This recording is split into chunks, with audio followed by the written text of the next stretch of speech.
A big leap forward in repairing icy relations for Korea and China. A joint statement outlining their recent discussions over North Korea, THAAD, and other issues was released today. It doesn't resolve all of their differences, but it's certainly a promising start. Kwon Jang-ho has our top story.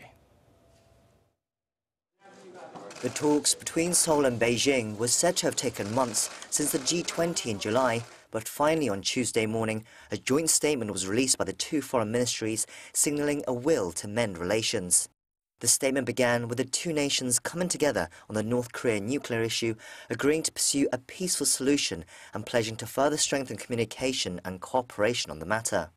However, it was the issue of the US missile defense system THAAD deployed on South Korean soil that has driven a wedge between the two nations. In the statement, Seoul is said to have made clear to Beijing that THAAD will not be directed against a third party and therefore will not harm China's strategic security. Meanwhile, Beijing reaffirmed its opposition to the THAAD deployment, but at the same time has taken note of South Korea's position, and the two sides promised further discussions in the future. It's hoped that this statement will help mend ties with China and, perhaps more importantly for South Korea, help lift the unofficial economic sanctions on South Korean exports and products that were imposed by Beijing in retaliation to the THAAD deployment. The entertainment, automobile and retail sectors have all been affected over the last year. South Korea's tourism industry alone is said to have seen a drop of $4.7 billion after Beijing restricted flights and holiday packages to the country.